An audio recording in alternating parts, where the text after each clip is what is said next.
Deus Pai, espíritos amigos que habitualmente nos amparam os esforços, nós, em primeiro lugar, agradecemos a oportunidade, a dádiva de mais uma vez podermos estar reunidos, refletindo sobre questões que dizem respeito à nossa doutrina, que tanto nos orienta e tanto nos esclarece, e rogamos que nos prestem o concurso necessário para que, superando as nossas limitações, cada um de nós, encarnados e desencarnados, presentes a essa reunião, sejamos capazes de colher das confabulações que nós desenvolvermos o melhor proveito possível para o nosso progresso, tanto intelectual quanto moral. Rogando que esse amparo nos acompanhe para que a reunião transcorra com tranquilidade, nós solicitamos anuência para darmos por iniciada a reunião da noite de hoje. Bom, pessoal, em primeiro lugar, boa noite. Muito obrigado pelo convite. É uma satisfação estar sempre com os nossos companheiros de convicção, companheiros de militância pela doutrina espírita.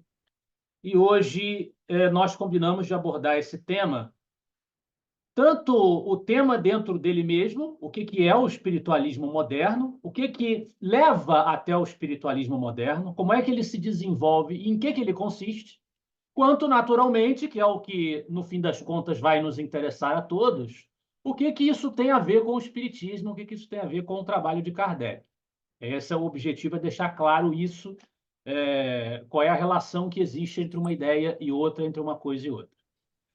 O que a gente chama de espiritualismo moderno, ou simplesmente de espiritualismo, a palavra espiritualismo, isoladamente, ela tem diferentes acepções, como infelizmente acontece nas nossas línguas humanas. Os espíritos falam da pobreza da nossa linguagem, as palavras acabam sofrendo o mal das polissemias. Então, a palavra espiritualismo tem vários sentidos. Na obra de Kardec, a gente vê Kardec se referir a espiritualismo como tão somente a crença em que existe alguma coisa além da matéria, em que a alma sobrevive ao corpo, que nós não somos apenas um amontoado de células e que constitui o corpo material, o corpo físico. Isso é uma acepção possível da palavra espiritualismo. Espiritualismo também é o nome de uma corrente filosófica, notadamente francesa, o ecletismo espiritualista francês. Então, a palavra tem outros significados. Mas aqui, especificamente, espiritualismo ou espiritualismo moderno, em inglês, spiritualism ou modern spiritualism, é o nome de um movimento datado do século XIX, a sua origem, o seu desenvolvimento, que admite duas premissas. A primeira delas é essa que eu acabei de me referir, ou seja, nesse ponto, o espiritualismo moderno se coaduna com todo o restante do espiritualismo no sentido mais geral da palavra. Ele admite a existência da alma, ele admite a existência de uma continuidade à vida humana após a morte. Admite a existência dessa continuidade, em específico, como uma continuidade individualizada, ou seja, sobrevive um ser que pensa por si mesmo, que tem as suas qualidades morais, os seus defeitos, as suas virtudes e que tem a sua capacidade de raciocínio, o seu senso de individualidade, a consciência de si mesmo, ele continua existindo após a morte do corpo físico. Mas, adicionalmente, o espiritualismo moderno, ele defende também a possibilidade de que esses seres que nós somos após a morte, que nós continuamos a ser enquanto indivíduos após a morte, de que esses seres possam se comunicar com aqueles que estão aqui. E por aqui, naturalmente, eu me refiro ao mundo material. De que é possível nós contatarmos essas inteligências invisíveis. O espiritualismo moderno defende isso. Nas mais remotas culturas, a gente vai encontrar, nas mais diversas tradições, a ideia de que os homens podem se comunicar com entidades, com almas ou até mesmo com deuses, geralmente através de lideranças especiais que têm esse poder de facultar essa comunicação dentro daquela sociedade. Os xamãs, os pajés, né? Ou líderes de ordens iniciáticas. Normalmente é assim que nas mais diversas culturas nós vamos encontrar essa ideia. O espiritualismo moderno se diferencia, em primeiro lugar, porque ele sustenta que esses seres invisíveis com os quais a gente pode se comunicar não são jamais deuses, gnomos, fadas ou qualquer coisa do gênero. Existe uma unidade substancial na criação, no universo. Esses seres, na verdade, são espíritos. São indivíduos inteligentes como nós, que também pertenceram à vida humana na matéria, com os quais a gente volta a se falar. Esses seres são nós depois da morte e nada além disso. Em segundo lugar, o espiritualismo moderno ele defende que essa comunicação não precisa de um pajé, de um xamã, de um líder especial, de uma ordem qualquer que seja reconhecido ritualmente como aquele pelo qual essa comunicação se dará. Essa comunicação, em alguma medida, se dá naturalmente, porque existe uma relação direta entre os dois mundos, mas existem indivíduos que já nascem com uma aptidão maior para patentear essa comunicação de maneira mais ostensiva, dar vazão a essa comunicação. Indivíduos chamados pelo espiritualismo moderno de médiums. Então, o espiritualismo moderno, dentro de parâmetros modernos, como diz o nome, ele pretendia, quando ele surgiu no século XIX, oferecer uma resposta àquela crítica que a gente até hoje ainda escuta, de que as pessoas que morreram nunca voltaram para contar como é que é. Então, eu não acredito que exista qualquer coisa além dessa vida, porque elas nunca voltaram para me dizer como é que é. Todo o conjunto de ideias que caracterizam o chamado espiritualismo moderno se baseiam na premissa de que isso é falso. Eles voltaram, sim, e não só voltaram, como continuam voltando para contar o que acontece depois da morte. Essa é a ideia central do espiritualismo moderno.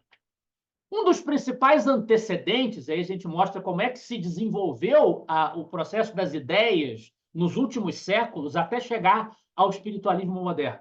Um dos principais antecedentes do espiritualismo moderno é a obra de Emanuel Swedenborg, que foi um sábio polímata sueco, nascido em 1688, ele morreu em 1772. Foi um inventor, ele projetou a ideia de uma máquina voadora, por exemplo. Era um cientista, era um filósofo, era reconhecido como parte do chamado iluminismo, uma parte vista como mais mística e heterodoxa, mas uma parte do iluminismo. E em 1744, esse homem que estava viajando pela Holanda, ele que estava residindo em Londres, mas estava viajando pela Holanda, ele começou a ter sonhos estranhos. E esses sonhos continuaram com ele até ele voltar para Londres. Encontrou numa taverna londrina um homem que disse para ele que ele não deveria comer em excesso, uma observação bastante pitoresca de ser feita assim, sem mais nem menos de sopetão. E mais tarde ele sonhou com esse mesmo homem, vindo nesse sonho dizer a ele que ele teria uma missão espiritual, a missão de concretizar o novo advento de Jesus, ensinando a verdade sobre o significado das Escrituras, o significado da Bíblia. É um discurso que começa, o discurso de Swedenborg, um discurso típico dos reformadores religiosos pós-reforma protestante. Nós temos que trazer uma interpretação mais pura e mais cristalina dos textos do Novo Testamento, dos textos bíblicos. Mas, a diferença de quase todos eles, o Swedenborg dizia que ele estava recebendo, desde aquele sonho em que ele se comunicou com esse homem que apareceu para ele na taverna londrina, ele estaria se comunicando com o próprio Jesus. Essa era a ideia dele. E ele começou a escrever uma obra imensa, reunindo e sistematizando as experiências que ele vivenciava, conversando com Jesus, segundo ele, e com os próprios profetas e patriarcas do Velho Testamento. E os livros que Swedenborg publicou sob essa inspiração não apenas traçavam análises e interpretações da Bíblia, como também descreviam ou se propunham a descrever como é que era essa vida depois da morte de maneira mais objetiva do que as tradições protestantes ou mesmo a tradição católica se atreviam a descrever. O próprio Swedenborg disse a vida toda que ele continuava sendo um protestante luterano, mas as ideias que a gente encontra nas obras dele desafiam alguns entendimentos tradicionais da ortodoxia luterana e protestante. Ele vai dizer que a salvação da alma humana não se dá apenas pela fé, que é preciso que haja caridade envolvida. Ele vai dizer que existem almas que desconhecem, que deixaram o corpo, espíritos que não sabem que desencarnaram, para usar um termo já nosso, né? Que não sabem que encerrou-se a sua vida física. Ele vai falar que essas almas se encontram lá no mundo espiritual em círculos de afinidade, né? Entre outras concepções que alguns poderiam dizer que são excêntricas, né? Ele vai dizer, por exemplo, que ele se comunicou com espíritos que vivem em outros planetas para explicar a esses espíritos que vivem em outros planetas que Jesus Cristo, Salvador, nasceu na Terra. Ele chega a dizer isso, né? Então, em Swedenborg, nós vamos encontrar muitas ideias que não são, muitas ideias que se assemelham às ideias do espiritualismo moderno, de maneira geral, especificamente do espiritismo. Eu não quero me adiantar a respeito do espiritismo, mas vou ficar no espiritualismo moderno. Mas a gente vai encontrar outras que contrariam. Inclusive, o swedenborgismo existe até hoje. Você tem adeptos da teologia de Swedenborg e eles não aceitam que você diga a eles que eles são precursores, que Swedenborg foi precursor do espiritualismo moderno. Mas o fato, e eles rejeitam, como Swedenborg de fato também não recomendava, e os swedenborgistas não recomendaram, ao longo do desenvolvimento dessa tradição, a prática regular da mediunidade, ao contrário do espiritualismo moderno. Eles tratavam como algo especial, excepcional.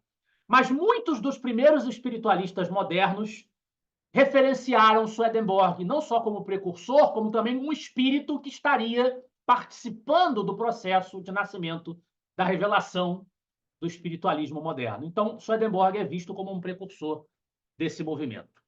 Um segundo precursor do espiritualismo moderno é o mesmerismo. O mesmerismo, sob a liderança do médico austríaco Franz Anton Mesmer, que na década de 1770, é o primeiro que vocês veem aí na tela, ele desenvolveu uma técnica terapêutica, com uma proposta terapêutica, que defendia a possibilidade de o ser humano agir sobre outro ser humano, um corpo agir sobre outro, à distância, através de uma matéria sutil que nós poderíamos chamar de fluido.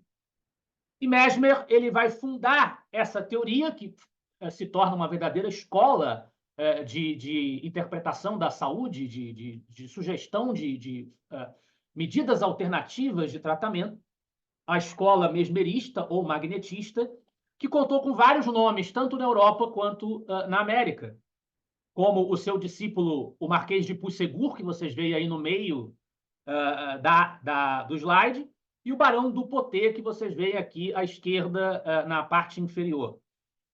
Seriam magnetistas aqueles que acreditassem na teoria do Mesmer, e magnetizadores aqueles que tentassem se dispor a praticar a terapia que decorre dela. E dentro dessa corrente é que conceitos como fluido vital, fluido universal, sonambulismo magnético vão ser desenvolvidos por Mesmer e pelos seus continuadores. E essa escola mesmerista ela vai se dividir em duas interpretações diferentes para simplificar, porque, na verdade, existem subdivisões dentro de cada uma delas. Algumas materialistas, outras espiritualistas. Por exemplo, o Marquês de Puysegur, que é um desses mais representativos discípulos de Mesmer, ele vai pertencer a essa linha espiritualista do mesmerismo. Ele vai dizer que, durante as experiências do magnetismo animal, era possível induzir as pessoas a um estado alterado de consciência que ele chamava de sonambulismo magnético. É uma expressão que a gente vai encontrar também nas obras de Kardec, não por acaso. Existe uma relação direta entre essas correntes. O naturalista mesmerista François Deleuze, que vocês veem também ali na parte superior do outro lado, o François Deleuze escreveu em cartas trocadas entre 1829 e 1833 que o magnetismo demonstra a espiritualidade da alma e a sua imortalidade. Ele prova a possibilidade da comunicação das inteligências separadas da matéria com as que lhe estão ainda ligadas.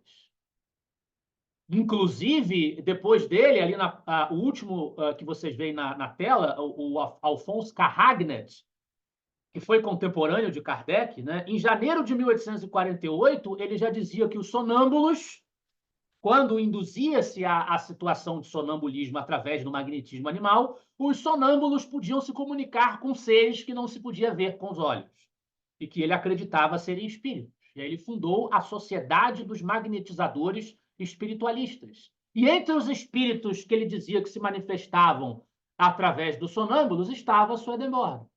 Vocês veem como as coisas vão se ligando, né? Como as coisas vão se conectando.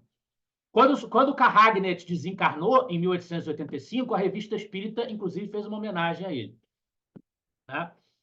Na França, nós tivemos também, dentro do chamado utopismo francês, eu vou deixar de lado aqui, porque não nos interessa absolutamente a visão social desses autores ou política desses autores, mas é fato que dentro do utopismo francês nós vamos encontrar muitas ideias que também antecedem tanto o que a gente vai encontrar no espiritualismo moderno de maneira geral, quanto o que a gente vai encontrar na obra de Kardec. Charles Fourier, vocês veem na tela em sequência, Charles Fourier, Jean Renaud, que é muito citado também na Revista Espírita, e Pierre Leroux, que também aparece lá. Os três aparecem na Revista Espírita, não por acaso. Você vai encontrar nas ideias desses autores, cada um à sua maneira, coisas como a reencarnação, coisas como a pluralidade dos mundos habitados, mas especialmente em Fourier, o primeiro, nós encontramos até a ideia, uma brecha para a ideia, a possibilidade de que em algum momento o mundo espiritual pudesse se comunicar com o mundo material. Então o fourierismo também já admitia isso.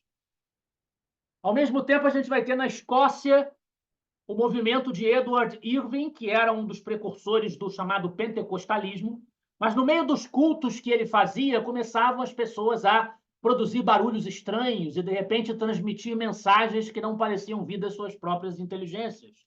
E muitas delas questionando a ortodoxia religiosa, causando sensação naquela época. Também, mais ou menos ao mesmo tempo, nós temos o movimento dos Shakers. Nos Estados Unidos, esse grupo religioso celibatário, que hoje praticamente não existe mais, né? Mas entre 1837 e meados de 1850, começaram a acontecer entre eles várias experiências estranhas, visões estranhas. Apareciam pessoas ali no meio gritando whoop, whoop, segundo o Conan Doyle, o grande escritor de histórias de detetive, o criador do Sherlock Holmes, que foi um dos mais notórios, se não o mais notório historiador do espiritualismo moderno, na sua obra justamente chamada História do Espiritualismo. Conan Doyle registra isso, que eles gritavam whoop, whoop e diziam que eram espíritos de índios peles vermelhas se comunicando através dos Shakers. Então ali também já estava acontecendo algum barulho ali. E nos mesmos Estados Unidos, finalmente, nós temos a obra de Andrew Jackson Davis, que era um homem de pouca instrução, nascido às margens do rio Hudson, em Nova York, na área rural. Ele nasceu em 1826 e desencarnou em 1910, portanto, ele sobreviveu a Kardec, na verdade, né? Foram contemporâneos, ele viveu mais tempo. E Andrew Jackson Davis, ele se conectou, se comunicou com o espírito. Swedenborg era um, segundo ele, mais uma vez, e ele desenvolveu, com base nisso, uma filosofia, a chamada filosofia harmônica, que foi muito influente sobre os espiritualistas modernos, que misturava ideias de tudo isso que a gente acabou de ver. Ele misturava Swedenborg com Mesmer, com Fourier, com a inspiração dos Shakers. Então, ele misturava tudo isso na obra dele. Esse foi o Andrew Jackson Davis.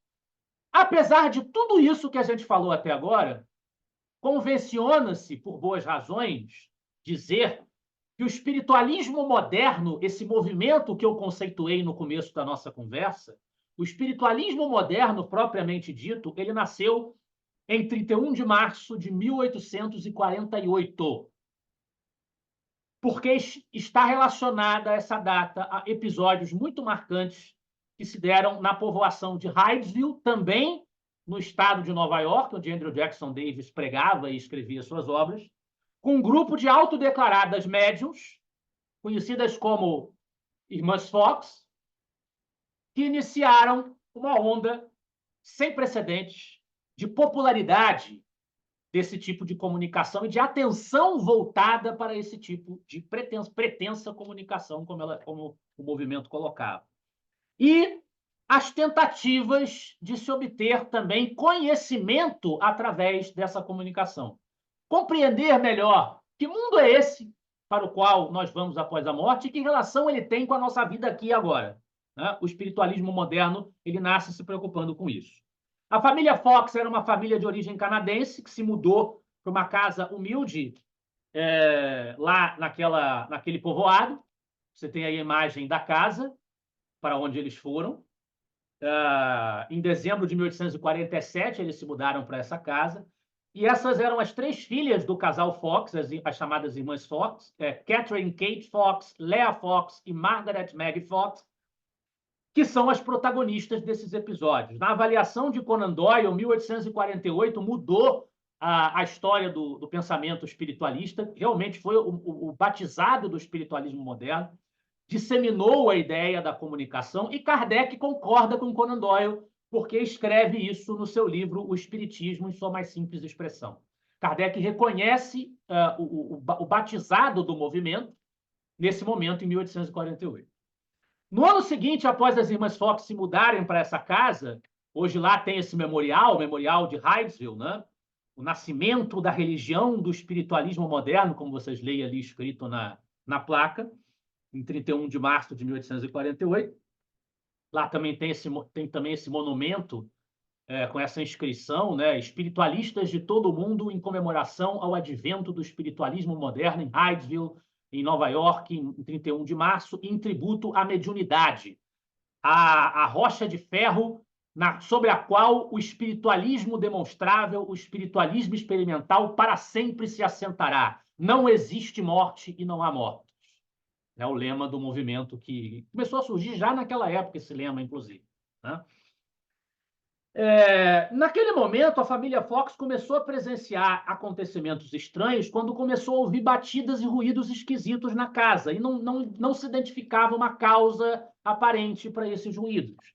O Conan Doyle relaciona que entre os séculos 17 e 18, coisas parecidas já tinham acontecido, né? O que é óbvio, porque o fenômeno mediúnico, a gente sabe, como espíritas, existe desde que tem o ser humano caminhando nesse planeta. Né? Mas, sem dúvida, algo muda na história e na consciência que nós temos a respeito deles a partir de 1848. Em meados de março, os barulhos ficaram mais intensos, as irmãs Fox não conseguiam mais dormir sozinhas, ficaram assustadas. Tanto barulho, a cama tremia, né? Balançava, e ninguém descobriu o que causava aquilo. Até que, na noite do dia 31, a jovem Kate Fox, conforme conta a história, desafiou a causa, quem quer que fosse, o que quer que fosse, a repetir os estalos dos seus dedos. E todo estalo foi seguido de uma batida equivalente, o que iniciou uma comunicação. O diálogo foi melhorando, foi se aprimorando, sempre através de batidas que equivaliam a letras ou palavras. Fenômeno que nós conhecemos hoje como tipologia, que está no Livro dos Médiuns classificado dessa forma.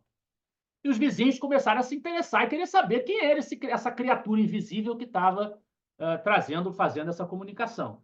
Submetida a perguntas, ela respondeu que era o espírito de um homem que tinha falecido naquela casa aos 31 anos de idade, 5 anos antes, assassinado por motivos financeiros, e que estava o seu corpo enterrado no porão a 10 pés de profundidade. E que o nome dele era Charles Rosmar. Os primeiros frequentadores dessas sessões, já pode chamar assim, a partir desse momento, né, em que se fazia a evocação desse ser para ele se comunicar e responder, eram membros de um grupo religioso chamado Quaker, não confundir com os Shakers, que eu já mostrei aqui. O nome é parecido de propósito, até porque os Shakers são uma dissidência dos Quakers. Mas era um grupo dos Quakers que viviam naquele povoado, que era um grupo religioso que já defendia pautas como a abolição da escravatura, o pacifismo, o direito das mulheres, e eles se identificaram, se interessaram por aqueles fenômenos. E foi um Quaker, Isaac Post, que sugeriu a ideia de associar um alfabeto àquelas pancadas para codificar direitinho e agilizar a comunicação com aquela criatura, com aquele ser, que se dizia Rosmar. E passaram a atrair aglomerações para assistir aquilo, inclusive durante o dia. Percebeu-se que esse negócio de noite não tem nada a ver, você só se comunicar de noite, não existe isso. Os vizinhos acreditaram que havia algo real por detrás daquilo, Só em 1904, o esqueleto de um homem sepultado com uma caixa de mascate foi encontrado, reforçando a narrativa das irmãs Fox, mas não se conseguiu demonstrar que tenha havido um Charles Rosman naquela região. A família Fox ficou abalada, afastou as meninas da casa, mas os barulhos acompanhavam as garotas. E isso reforçou a noção de médium, que o fenômeno era causado por um ser invisível e inteligente, mas a possibilidade da sua produção estava associada ao envolvimento ou à presença de determinadas pessoas que tinham essa aptidão. Reforçou-se assim a ideia de mediunidade. E aí as irmãs Fox começaram a fazer demonstrações públicas da sua aptidão em Rochester. Em 14 de novembro de 49, no Corinthian Hall, que era o maior auditório disponível, elas fizeram uma grande exibição. Um relatório falhou de investigadores que foram ao Corinthian Hall, falharam eles em demonstrar a causa das batidas, em provar que elas estavam fraudando. E depois elas passaram a fazer sucesso e passear pelo país mostrando as suas aptidões. Foram submetidas a muitas pressões na sua vida. Em 1888, portanto, muito tempo depois, né, as irmãs Margaret e Kate se uniram contra a irmã Leia e tentaram descredibilizar tudo, dizer que elas estavam fraudando o tempo todo, que era tudo um grande engodo, uma grande ilusão, o que os críticos do movimento utilizam até hoje, naturalmente, como uma prova de que tudo era mentira, nada valia, nada parava em pé. Embora, numa entrevista no ano seguinte, a Margaret Fox tenha se desculpado publicamente, admitindo que ela confessou fraude motivada por disputas pessoais e por tentações pecuniárias, né? E a outra nunca se desculpou, mas foram encontradas correspondências privadas dela em que ela admitia que tinha feito isso de má vontade. O fato é que, embora a vida das irmãs Fox e o mediunato delas, se nós pudermos usar essa expressão, tenha acabado de uma maneira infeliz, o movimento evoluiu independentemente delas e do que elas tenham feito. Cresceu, se disseminou, apesar disso. Um dos primeiros espiritualistas modernos foi o juiz John Edmonds, só para citar um exemplo, presidente da Suprema Corte de Nova York, que deu uma seriedade, um ar de respeitabilidade àquela crença que começava a surgir. Ele era materialista, ele era ateu antes de ver os fenômenos em Rochester e se converteu depois de várias sessões. Renunciou à Suprema Corte, publicou um artigo chamado To the Public, em 1853, afirmando que aquilo era real, e depois ele próprio se tornou médium, desenvolveu a sua mediunidade. Ainda dentro do desenvolvimento do espiritualismo moderno, é importante citar, nos Estados Unidos ainda, é importante citar Emma Harding Britten, que foi uma apoiadora ardorosa do governo de Abraham Lincoln. E a Emma Harding Britten, ela era uma pregadora e historiadora do movimento. Ela contribuiu para dar um senso de unidade a esse movimento, que era muito descentralizado e que se reconhecia como um movimento só através, principalmente, dos jornais, dos periódicos que eram publicados pelos diversos grupos espiritualistas. E a Emma Harding Britten, ela deixou uma contribuição teórica que foi a apresentação dos chamados 7 princípios. Apesar desse movimento ser muito descentralizado e, portanto, ter muitas interpretações individualizadas do espiritualismo moderno, com o tempo, principalmente no final do século XIX, o espiritualismo moderno nos países de língua inglesa, especialmente os Estados Unidos e a Inglaterra, eles reconheceram algumas ideias em comum que todo o movimento tinha, de maneira geral. E essas ideias costumam ser, até hoje, pelos espiritualistas modernos atuais, eu já vou falar para vocês como é que o movimento está hoje, né? Até hoje, essas ideias são reconhecidas como ideias que unificam a compreensão do movimento. São elas os 7 princípios de Emma Harding Britten: a paternidade de Deus, ou seja, a existência de um criador inteligente que deu causa a todo o universo; a irmandade dos homens, que é uma consequência desse primeiro princípio, se todos somos criaturas dele, somos irmãos, porque somos seus filhos no sentido de suas obras; a terceira, a comunhão dos espíritos e do ministério dos anjos, que essa é uma outra maneira de falar, a mediunidade, a possibilidade de se comunicar com os espíritos, né? Da conexão entre os dois mundos. A existência contínua da alma humana, ou seja, a imortalidade. Consequentemente, a responsabilidade pessoal, que cada indivíduo tem pelas suas próprias decisões, que terá consequências adiante. E é o próximo princípio, a compensação e retribuição daqui por diante para todas as ações boas e mais feitas na Terra. E o progresso eterno aberto a todas as almas humanas, que nós podemos interpretar como sendo a perpétua existência de oportunidades para que os espíritos progridam, os espíritos corrijam os seus erros e se tornem criaturas melhores. Ou seja, a negação da ideia de inferno, penas eternas. Percebam que a reencarnação não está aí. Não está aí.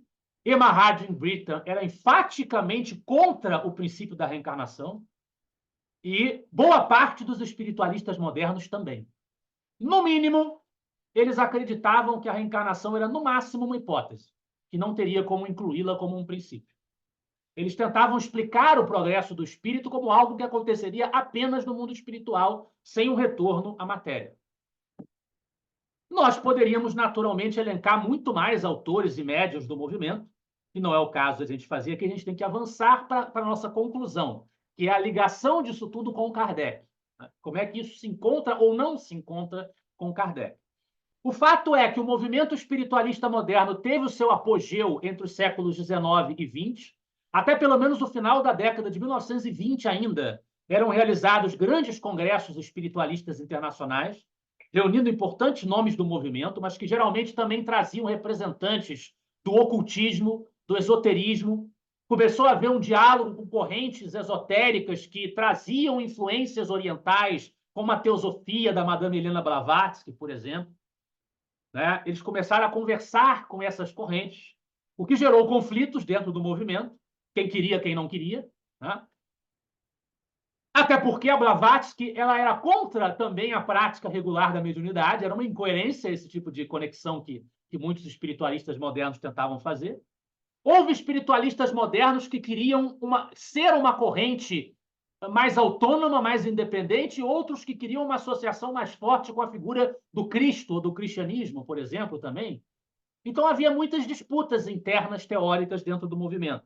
E ele paga um preço pela sua descentralização e a sua diversidade. Além das oposições que sofreu, tanto da corporação científica, quanto da religião organizada, da Igreja Católica, da Igreja Protestante, quanto também acusações de fraude dos médiuns. Nem todas elas indevidas. Sempre bom frisar, até porque dentro do espiritualismo moderno havia uma tentação muito forte, ainda há até hoje, porque o movimento nos Estados Unidos e na Inglaterra não condenava a comercialização da mediunidade. E Kardec vai enfaticamente se contrapor a isso no seu trabalho. Né? Muito bem. Alguns deixaram de existir porque viraram correntes místicas da nova era, esotéricas, sincréticas. Outros saíram do espiritualismo moderno e foram para a metapsíquica de Charles Richer ou para a parapsicologia, que também estava nascendo. Cuidaram apenas do fenômeno, sem querer uma teoria espiritualista acompanhando o fenômeno. E o terceiro grupo, que é o que realmente se considera uma continuação do movimento iniciado pelas Irmãs Fox, virou uma religião organizada. E nós temos, até hoje, as igrejas espiritualistas. Eles não têm centros, sociedades como nós. Eles falam em igrejas. Então, nós temos aí um exemplo de uma igreja por fora e por dentro, com toda aquela liturgia que a gente espera ver numa religião organizada, mas incluindo a prática e o exercício da mediunidade. É assim que é a prática espiritualista moderna por lá. Além de igrejas, eles também têm centros de estudo, sim. Aí na tela vocês veem os dois principais, o Arthur Findlay College, na Inglaterra, e o Maurice Pratt Institute, nos Estados Unidos, que oferecem cursos para a formação de médiums, até hoje. E também existem acampamentos do espiritualismo moderno, como esse, que é o mais famoso, que é na região de Lilydale, que geralmente são locais onde acontecem congressos dos espiritualistas modernos, inclusive oferecendo uma relação de médiuns profissionais para prestarem os seus serviços. Existe ainda essa tolerância muito grande com uma comercialização da prática mediúnica por parte deles. Eles constituíram uma religião organizada que é mais comum nos países mesmo falantes de língua inglesa, e particularmente nos Estados Unidos e no Reino Unido, filiados, geralmente, à Federação Internacional Espiritualista, que foi criada em 1923, mas existem igrejas também na Austrália, na Nova Zelândia, no Canadá, na África do Sul, na Suécia, e alguns núcleos de adeptos em outros países, que realizam uma conferência a cada 2 anos. Mas é um movimento muito pequeno, é uma minoria religiosa muito minoritária, inclusive se você for fazer um levantamento dos membros filiados das igrejas espiritualistas, com certeza o número é menor, por exemplo, do que o número de espíritas no Brasil que aparecem num IBGE da vida. É menor. Nós somos mais numerosos, proporcionalmente. Quando o espiritualismo moderno, eu volto à história para o século XIX, quando o espiritualismo moderno chegou na França, né, além das visitas de alguns médiuns que faziam demonstrações públicas, também ganhou popularidade o fenômeno das mesas girantes, que já aconteciam na Inglaterra, que era uma evolução das comunicações que se davam com as irmãs Fox. Uma coisa mais compacta, uma mesa onde você estabelecia essa comunicação codificada. E essas sessões atraíram círculos mesmeristas, voltamos ao mesmer, círculos mesmeristas franceses, que eram frequentados, entre outras pessoas, por um ilustre pedagogo francês, que nós conhecemos muito bem, o nosso professor Rivail, o Allan Kardec, que, através das mesas girantes, se convenceu da veracidade do fenômeno e começou a construir o seu ramo específico do movimento, preferiu a palavra espiritismo para chamá-lo e aplicou aos casos a casuística do fenômeno. Ele aplicou, além de estudar os casos, estudar a casuística, estudar os fenômenos psíquicos, Kardec também aplicou um método para compilar as comunicações mediúnicas de diferentes lugares, de diferentes centros, de diferentes países, juntando essas comunicações com uma criteriologia que levava em conta essa universalidade, quer dizer, ensinamentos transmitidos simultaneamente em diferentes lugares, estranhos uns aos outros, por médiums estranhos uns aos outros, anexava a isso o confronto criterioso com as conquistas científicas e culturais da humanidade, como bem reformulava e definia o professor Herculano Pires nas suas obras, quando ele sintetiza esse método de trabalho de Kardec, e com isso ele construiu um sistema filosófico aberto, mas não há problema, a meu ver, em chamá-lo de um sistema, se você entender um sistema como um conjunto de ideias, não uma coisa petrificada e, no pior sentido da palavra, dogmática, mas é um sistema, porque é um conjunto de ideias que se ligam e funcionam muito bem ligadas umas às outras. Quando Kardec, e é isso que é importante a gente entender, a gente tem que ler o texto pensando com a cabeça da pessoa naquele momento em que ela escreveu, né? Quando Kardec escreveu a primeira edição do Livro dos Espíritos, quando ele publicou e ele disse que preferia a palavra espiritismo em vez de espiritualismo, ele estava querendo resolver um problema, tanto um problema que ele sentia da polissemia da palavra espiritualismo, que já tinha o significado geral de crença na alma, independentemente se ela se comunica ou não, como também Kardec não diz isso na introdução do Livro dos Espíritos, mas isso também resolveu o problema de uma possível confusão com o espiritualismo filosófico também de Victor Cousin, a corrente dominante na ortodoxia universitária francesa da época, na década de 1830. Ele não estava querendo fazer, Kardec não tinha essa intenção naquele momento, nada do que ele escreveu naquele momento indica isso. Ele não estava querendo fazer um corte com o movimento espiritualista moderno em geral, que nasceu com as irmãs Fox. Kardec não estava querendo fazer um corte. A princípio, ele não estava querendo fundar um novo movimento que nasceu do outro e rompeu com ele. Essa não era a intenção de Kardec naquele momento. Para ele estava só chamando por outro nome o que os espiritualistas nos Estados Unidos e na Inglaterra chamavam de espiritualismo.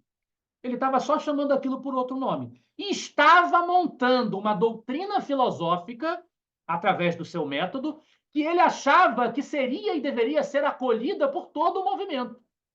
E ele estava oferecendo essa doutrina ao movimento e apresentava essa doutrina como um ingresso do espiritualismo moderno ao campo da filosofia de maneira mais concatenada e consistente. Isso é o que estava na cabeça dele. No entanto, a história não acaba em um episódio, né? E o fato é que essa pretensão de Kardec acabou não sendo atingida na prática. Os espiritualistas modernos resistiram à ideia da reencarnação continuamente. Na própria França, Kardec teve concorrência, por assim dizer. Nós tínhamos a revista Espírita de Kardec, mas nós tínhamos também a revista Espiritualista de Pierrat, que era um adepto dos americanos e britânicos, que contestava o trabalho de Kardec e era contra a reencarnação. E durante muitas décadas, os seguidores da doutrina que Kardec montava e os que não a aceitavam conviveram em congressos comuns. Os seguidores da obra de Kardec, mais numerosos na América Latina, como no Brasil, e na Europa continental, e os espiritualistas modernos mais nos países de língua inglesa, como nós dissemos. Eles conviveram até as duas guerras mundiais, depois das quais os dois movimentos perderam completamente o contato.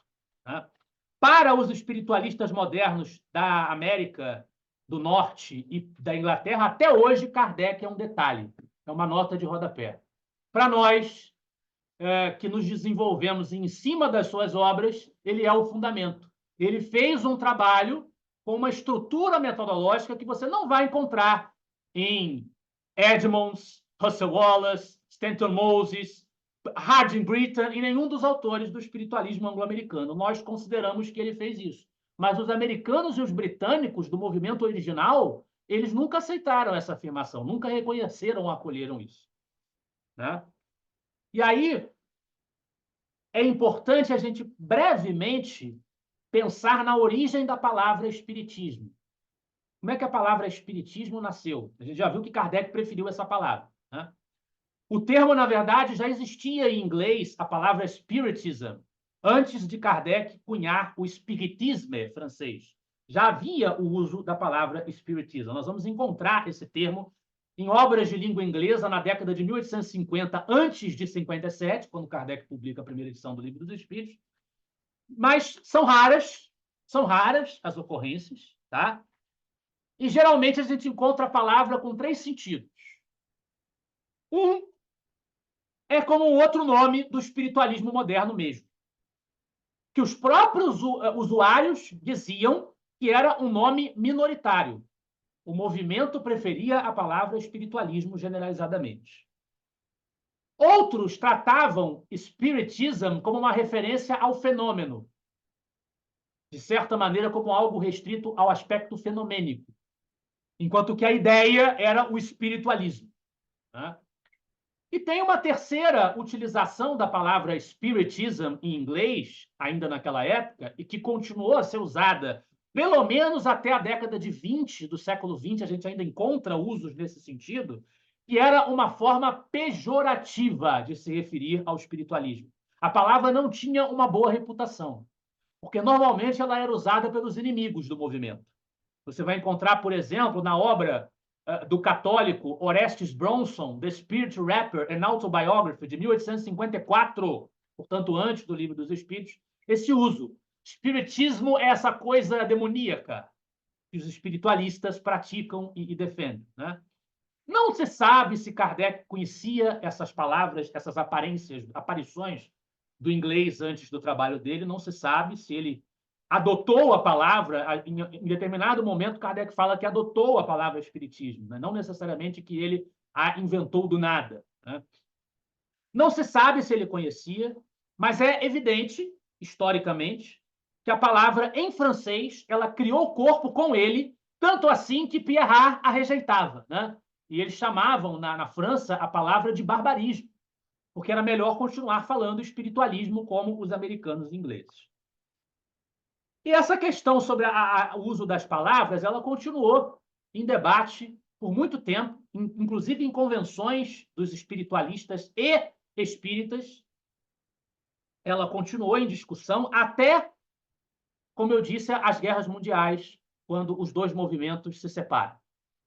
A verdade é que se Kardec é o principal responsável por popularizar a palavra espiritismo, em diversos idiomas, principalmente na América do Sul e na Europa continental, eu repito, se ele é o principal responsável, ele também usou a palavra ao longo da sua obra com algumas acepções diferentes, se a gente for olhar atentamente para os usos que Kardec dá à palavra. Por exemplo, Kardec fala em espiritismo na antiguidade, na Revista Espírita. Quando ele fala em espiritismo na antiguidade, é óbvio que ele não está falando dos livros dele, que não existiam na antiguidade. Ele está falando das ideias e fenômenos que o espiritismo estuda. Existiam práticas espíritas e ideias próximas ao espiritismo na antiguidade. Ele chama isso de espiritismo antigo, na Revista Espírita, e ele fala que o espiritismo propriamente dito é o espiritismo moderno. Ele usa a expressão nesse sentido também na revista. Ele também fala em fenômeno espírita, por exemplo. Óbvio que nesse sentido é porque o fenômeno é compreendido dentro do escopo de análise do espiritismo. Porque um fenômeno não pode ser espírita no sentido de ter uma opinião espírita. Fenômeno não tem opinião. Né? Outras vezes, Kardec usou a palavra como sinônimo de espiritualismo moderno em geral. Ele fala, por exemplo, em escola espírita americana, ou espiritualismo, e escola espírita francesa, ou espírita propriamente dita, que era o movimento dele, que girava em torno das ideias reencarnacionistas das nossas obras fundamentais. Uma última acepção da palavra que Kardec usou é aquela em que a palavra espiritismo foi empregada como sinônimo da doutrina espírita contida nos seus livros. E Kardec progressivamente fala: o espiritismo defende isso e aquilo, o espiritismo combate isso e aquilo. E ele só podia dizer isso a respeito da própria doutrina que ele estava montando. Né? Então, Kardec legitima também o sentido específico da palavra para a sua corrente. Na própria língua inglesa, o idioma praticamente considerado universal atualmente, essa última acepção prevaleceu. Nós vamos encontrar, por exemplo, em Conan Doyle, e como ele, em qualquer enciclopédia ou dicionário que você olhar hoje em inglês, você vai encontrar a palavra nesse sentido. Conan Doyle diz claramente no seu livro História do Espiritualismo que o espiritualismo na França e entre os povos latinos segue Allan Kardec, que prefere usar o termo espiritismo, sendo o seu principal aspecto a crença na reencarnação. Kardec considerava, é o próprio Conan Doyle falando, que os vocábulos espiritual, espiritualista e espiritualismo já possuíam significados definidos. Dessa forma, substituiu-os por espiritismo e espírita. A filosofia espírita distingue-se pela crença de que nosso progresso espiritual se efetua por meio de uma série de encarnações. Nesse sentido específico, em resumo, todos os espíritas, no sentido específico, seguidores da doutrina organizada e compilada por Allan Kardec.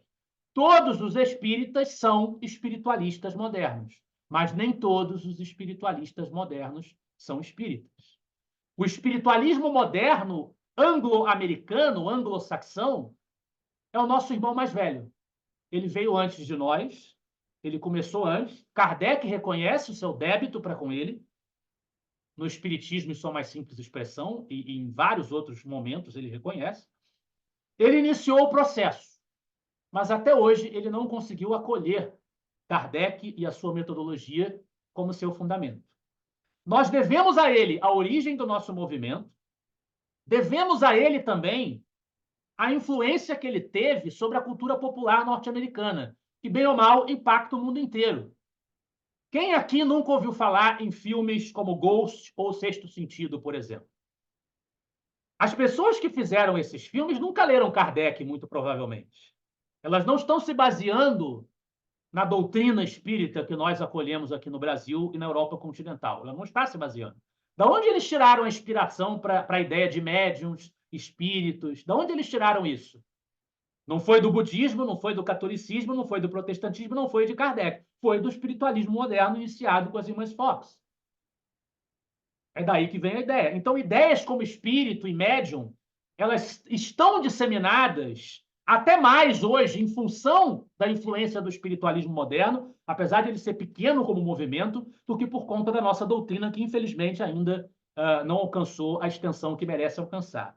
No entanto, nós devemos, como espíritas, como adeptos da obra sistematizada por Kardec, também enfatizar as diferenças que nós temos com relação aos desenvolvimentos e escolhas que eles fizeram. Reconhecemos a nossa relação histórica, mas enfatizamos também as nossas diferenças. Nós recusamos a abordagem litúrgica, ritualística. A mediunidade não precisa disso, nós não precisamos praticá-la dentro de uma igreja. Nós rejeitamos a tolerância excessiva com a comercialização da mediunidade, que é uma coisa que, como bem explica Kardec, só depõe contra a mediunidade, contra a prática dela, e é causa de um sem número de dúvidas legítimas que se podem lançar sobre essa prática, além de ser o surrupiar de uma coisa que não nos pertence, porque não está na nossa alçada controlar a ocorrência ou não do fenômeno mediúnico. Nós não podemos vendê-lo, portanto. Então, nós somos contra isso. Nós também somos contra, naturalmente, a hesitação que os espiritualistas modernos demonstram até hoje com o princípio da reencarnação e, por consequência, de maneira geral, nós recusamos a sua hesitação à autoridade metodológica e conceitual que nós encontramos na obra de Kardec. E se nós formos espezinhar, escrafunchar os argumentos dos espiritualistas modernos da época, incluindo a Emma Harding Britten e os autores que ela cita, contra a reencarnação, a gente não vai ter dificuldade de ver que as respostas que Kardec apresenta e que os espíritos apresentam nas obras fundamentais refutam brilhantemente tudo aquilo. São críticas muito vazias e que Kardec atribui na Revista Espírita, de certa maneira, em parte a uma rejeição nacionalista, e em parte porque a ideia foi desenvolvida na França, na Europa, né? E em parte a, por exemplo, os preconceitos de cor dos Estados Unidos. Uma sociedade em que as pessoas não queriam admitir a ideia de reencarnarem com outra cor de pele. Então, a nossa atitude em relação ao espiritualismo moderno é uma atitude que deve ser uma atitude de reconhecimento, ela é uma atitude que pode ser, por que não, de diálogo. A gente pode retomar o contato com os movimentos espiritualistas modernos, trocar ideias, por que não? Mas nós temos também que reafirmar a nossa identidade e constantemente, porque essa é a nossa principal missão, a nossa principal tarefa, apresentar ao mundo em todas as línguas, em todos os povos, as vantagens e grandezas desse patrimônio teórico maravilhoso que o trabalho de Allan Kardec nos legou.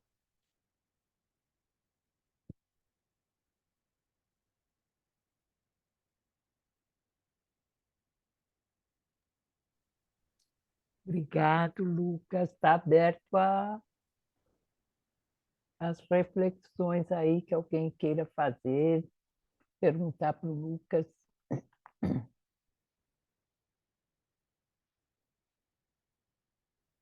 Pessoal falante aí, vamos lá.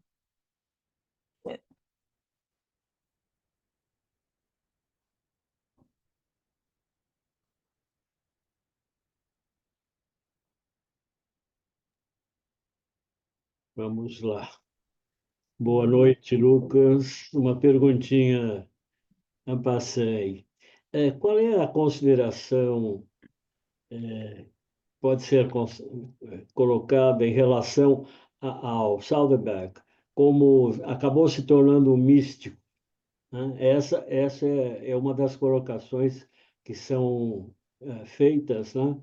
Que ele, de certa forma, tornou-se um místico na realidade, né? Criou algo bastante diferente. Você fez algumas colocações aí, mas há algum aspecto assim mais enfático, digamos, em relação a isso? Eu estou mudo. Saiu. Tá, Obrigado. saiu agora. Eu me mutei para poder não atrapalhar a fala das pessoas, aí acabou que eu não consigo me repor para responder. Bom, a palavra mística, ela é uma palavra também que é utilizada, para variar, a nossa língua pobre, ela é utilizada com acepções distintas, né? O místico é muitas vezes visto como aquele que tem uma experiência espiritual direta com o transcendente. A gente vê isso, a mística católica, os santos que têm experiências místicas, né? Então, os intérpretes do iluminismo, contemporâneos ou não a Swedenborg, eles mas viu aquilo que ele estava falando como uma experiência mística dele, né? Tendo um contato direto com a transcendência, com o espiritual, que não é uma coisa que você vai encontrar na maior parte dos autores iluministas. Você não vai ter a mística de Voltaire, por exemplo, né?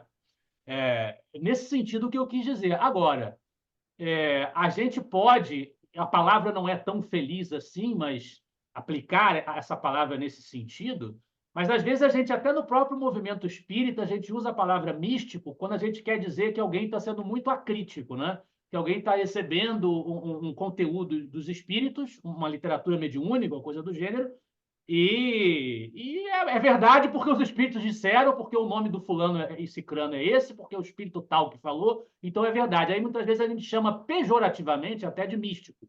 São espíritas muito místicos. Isso acontece no movimento espírita, vocês devem ter consciência disso.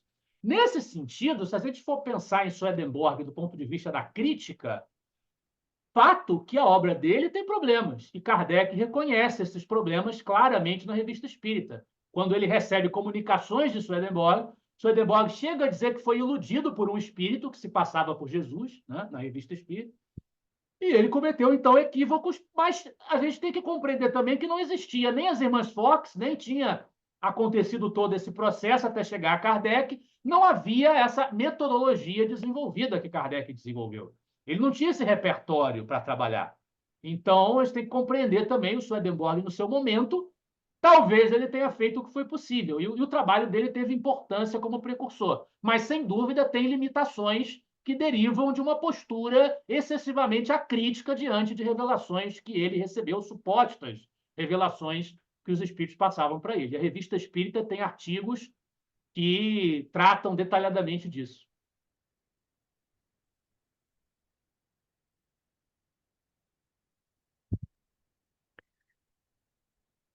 Eu gostaria de saber por que você me mencionou, tanto nos Estados Unidos como na Inglaterra, embora eles tenham essas escolas de médiuns, e tem vários lugares, não só escolas, tem vários lugares que fazem esse tipo, mas eles não. Por que eles relutam ou não querem, ou não, sei lá, por algum motivo ou outro, eles não vão para o lado da moral, eles ficam no lado do fenômeno, né? Inclusive, como você mesmo falou, às vezes até cobrando por essa, por essa atividade. E nunca se interessam pelo lado da moral, como o Espiritismo faz, porque o Espiritismo, a importância do Espiritismo é mais a moral, não que despreze a ciência, muito pelo contrário, caminham juntos, nós temos os dois lados, mas a gente dá uma ênfase grande na moral, porque ela é um ponto importante na nossa evolução, né? Como diz, para poder ter um futuro melhor. Mas essas escolas, elas nunca vão para o lado da moral, elas ficam só no lado do fenômeno, de como o fenômeno funciona, né? E resistem o lado da moral. E não sei se é porque a cabeça deles é mais científica do que moral, ou não é interesse, né?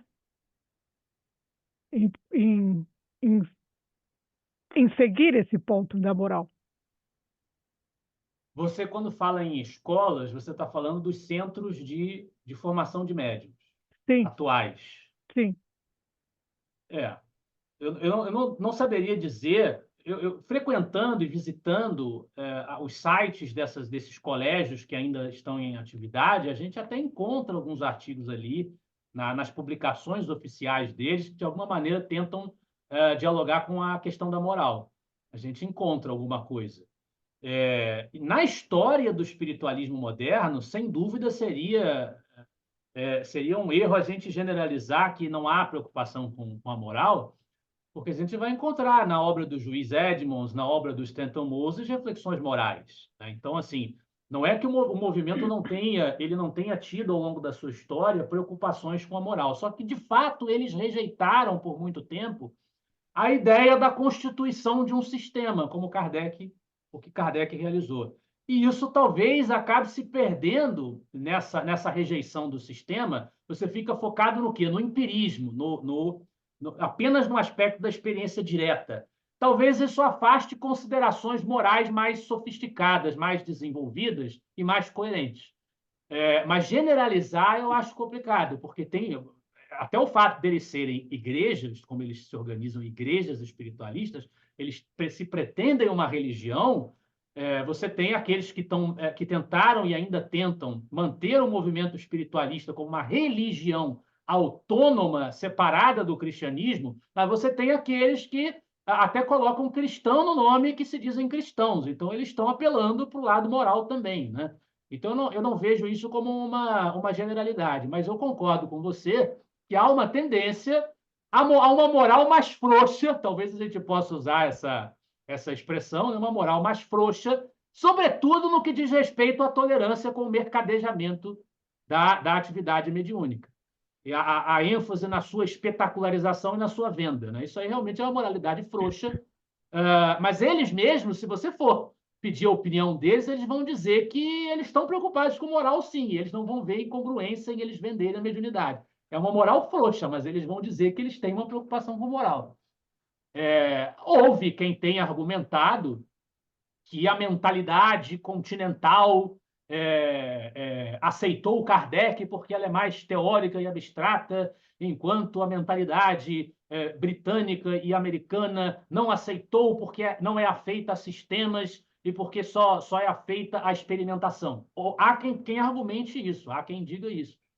Talvez isso tenha algum fundo de verdade, eles estão excessivamente preocupados com o campo prático do ponto de vista da experiência, e isso dificultou a aceitação da formação de um sistema, e a mentalidade mais filosófica da Europa tenha favorecido a que fosse na Europa, como diz Kardec, que o espiritismo adentrasse no seu campo filosófico. Ele fala que a obra dele está levando o espiritismo ao campo filosófico, é como ele explica o próprio trabalho. Talvez essa atmosfera cultural diferente tenha favorecido, o que não quer dizer que Kardec, de maneira nenhuma, despreze a experiência na formação do seu sistema. Eu acho que talvez ele tenha sido mais equilibrado e percebido que ele podia tirar algo mais daquela experimentação e construir aquele sistema sem, com isso, estar fazendo qualquer devaneio. E talvez a diferença cultural tenha favorecido a que isso acontecesse. É o que eu poderia dizer sobre isso. Mas mesmo só para complementar, mesmo assim, mesmo que entre na moral ou que não dê algum valor à moral, não é a moral de Kardec, né, ou do Espiritismo, é um outro tipo de moral frouxa, como você falou, que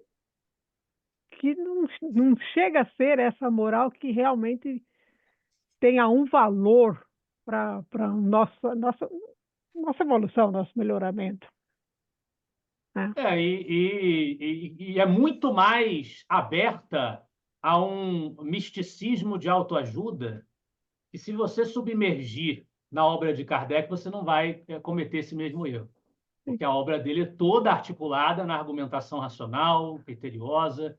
Eles não, eles que se gabam muitas vezes de serem mais experimentais, de serem mais positivos, né?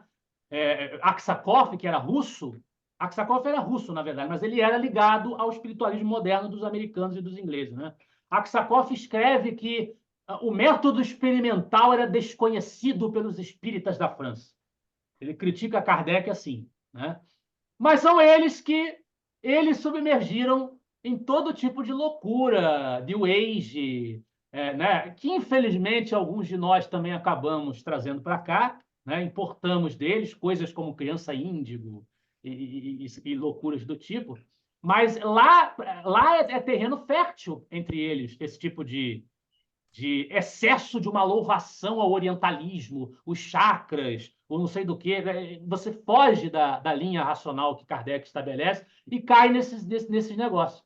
Mesmo eles dizendo que eles são mais racionais, eles são bem afeitos a esse tipo de coisa, né? A verdade é essa. Obrigada.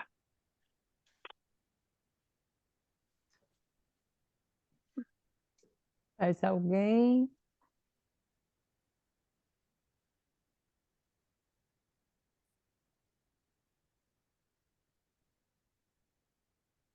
E só complementando e ligando com a questão da reencarnação, por exemplo, eles diziam, na época, a Emma Harding Britten publicou textos defendendo essa tese, na verdade, replicando o argumento de outros autores do movimento lá nos Estados Unidos. Eles diziam que, por exemplo, a reencarnação ela é uma ideia absurda, porque, entre outras coisas, ela destrói os laços de família. Vocês devem se lembrar com isso do artigo do Evangelho segundo o Espiritismo, que Kardec publicou. A reencarnação destrói os laços de família. Ele, na verdade, ali ele está respondendo, ele não está respondendo aos ateus ou aos católicos, ele está respondendo aos espiritualistas modernos daquele artigo, que eles literalmente dizem isso, que a reencarnação destrói os laços de família. Então, você vê, na concepção deles, é imoral a reencarnação, porque é imoral destruir os laços de família. Só que é uma moral mesquinha que acha que o papel que a gente tem no mundo material durante 80 anos, por eu ser pai nessa encarnação, ou ser filho nessa encarnação, o fato de esses papéis se alternarem ou se inverterem destrói a nossa relação. Quer dizer, é uma coisa mesquinha, uma moral frouxa. Por isso que eu disse moral. Ele tem moral? Eles acham que tem. Mas Kardec é muito mais profundo, né? Kardec afirma o contrário, né? Que a reencarnação, pelo contrário, ela vai intensificar os laços. Exato. Mesmo porque se você reencarna numa família ou num local onde você tem que fazer os seus ajustes, é nesses ajustes que você intensifica os laços.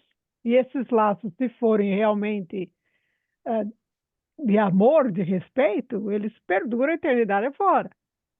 Então, ele realmente, quando ele responde dessa forma, né? Justamente falando o contrário. Fala, Tereza. Eu queria perguntar se, na sua opinião, o orientalismo ele foi muito mais influente no espiritualismo antigo, porque a gente não vê muito nas irmãs Fox e nos espiritualistas daquela época o orientalismo muito influente. Agora a gente vê muito mais essa influência. Eu queria a sua opinião a respeito disso. Porque o crescimento do ocultismo e a penetração desse diálogo ele vem um pouco depois, né? Ele foi influente, mas vem um pouco depois. Quando as irmãs Fox estão começando o trabalho dela, não existe essa relação. Nem está ainda o movimento esotérico, ocultista, na crista da onda. Eles vão entrar depois, e na Europa, principalmente, mas na América também, mas na Europa, principalmente, o ocultismo ele vai ser um dos fatores que vão contribuir para enfraquecer o movimento. A verdade é essa. O próprio espiritismo, um dos mais notórios críticos do espiritismo é um esotérico perennialista, o René Guénon, que escreveu aquele livro O Erro Espírita. E, ao mesmo tempo, a teosofia também estava ali fazendo as suas críticas ao espiritualismo moderno e ao espiritismo. Até houve ali um ensaio de aproximação na França com Lemarie, depois ele próprio, nesse caso específico da teosofia, ele próprio se corrige, ele próprio rompe com relações com Blavatsky, né? Mas o ocultismo virou um competidor, vamos dizer assim, e ele enfraqueceu o movimento. Né? Mas isso depois, é mais tarde, é mais para frente, não é em 1840, 1850, no começo, que esse efeito se faz sentir da sua maior intensidade. Essa interação ela tanto existiu com seus conflitos, mas com as tentativas de sincretismo, que nos congressos que vão acontecer até 1920, até as guerras mundiais, os congressos espiritualistas, eles trazem lideranças como papos, né? As lideranças ocultistas participam ali, dialogando com Leon Denis, com Gabriel Delany, com o pessoal do americano. Eles todos se juntam, vira uma salada aquelas conferências. Então, é mais para frente que o orientalismo vai, através do ocultismo e do esoterismo, que ele vai ganhar o seu terreno.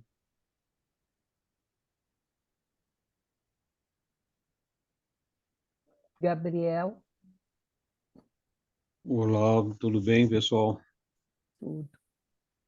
A gente poderia pensar, depois dessa aula bem legal, Lucas, que você deu para nós, obrigado.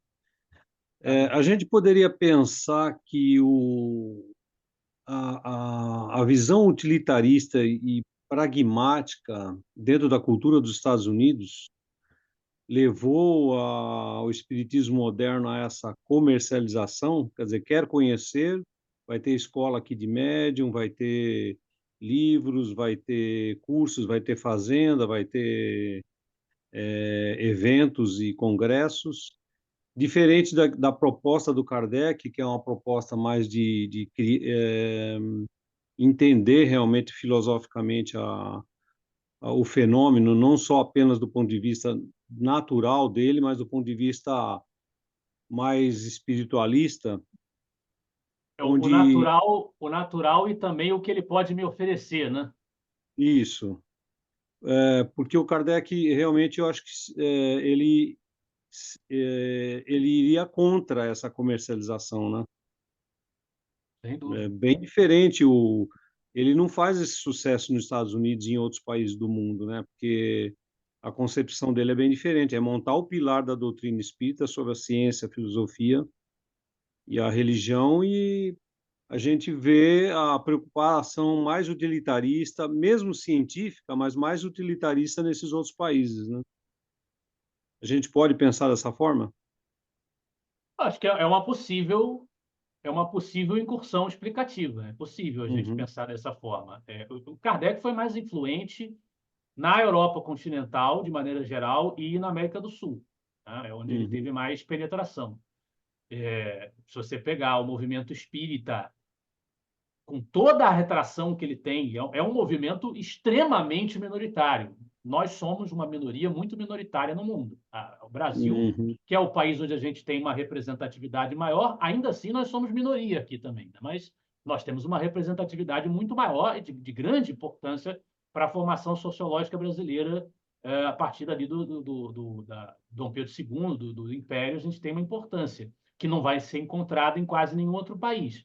Mas mesmo a gente sendo minoritário hoje, na maior parte do planeta, nos outros países também eu diria que tem mais espírita do que tem um espiritualista moderno consciente de estar pertencendo a um movimento que as irmãs Fox iniciaram. O movimento deles ainda é menor do que o nosso. Ainda é menor do que o nosso. Ele é mais forte realmente nos países de língua inglesa nativa. E talvez essa questão cultural, de fato, você quer tirar do fenômeno a utilidade que ele vai ter para você, né? De maneira muito pessoal, em vez de você construir uma teoria que vai mais ou menos na direção do que a Miriam, né, tava questionando, falando. estava colocando. Uhum, é. Isso faz sentido. Não vou bater martelo, mas é uma possibilidade. Eu gostei muito quando você falou que o Kardec ficava preocupado em definir bem uma palavra diferenciada, né, dos estudos dele. Achei muito legal isso. Eu imagino o que que ele não enfrentou. Não foi só nos místicos e os incrédulos e os inimigos, não. É toda uma formação filosófica da doutrina, que ele tinha que dar algo novo. E ele tenta provar isso nos seus escritos, né? Agora, você vê os Estados Unidos, né? Enquanto as irmãs Fox foram ganhar dinheiro fazendo demonstrações, o Kardec não fez isso, né? Por isso que eu falo essa visão pragmática, utilitarista, entendeu? De diferentes culturas, né? Perfeito. Né? É isso, obrigado. Nada, eu que agradeço.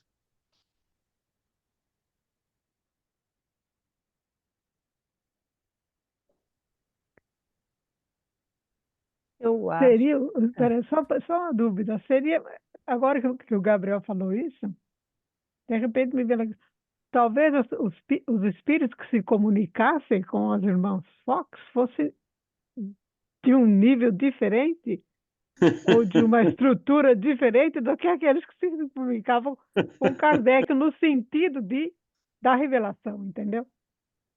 Kardec, ele comenta que os espíritos, quando eles vão se comunicar nos Estados Unidos ou em qualquer outra sociedade, eles vão evitar causar uma perturbação muito grande, eles vão tentar ser pedagógicos. E ele fala que os espíritos podem perfeitamente ter reservado a ênfase na reencarnação, por exemplo, para a França, para o trabalho que se desenvolve fora, porque os Estados Unidos não estariam abertos a essa ideia e ela abortaria naquele nascedouro se essa ênfase fosse dada. Kardec chega a especular isso. Então, não seriam necessariamente os espíritos que estão coordenando a revelação, vamos dizer assim, inferiores na França ou nos Estados Unidos, mas o público ao qual eles se voltam vai receber determinadas ideias de uma maneira que em outro lugar não receberá.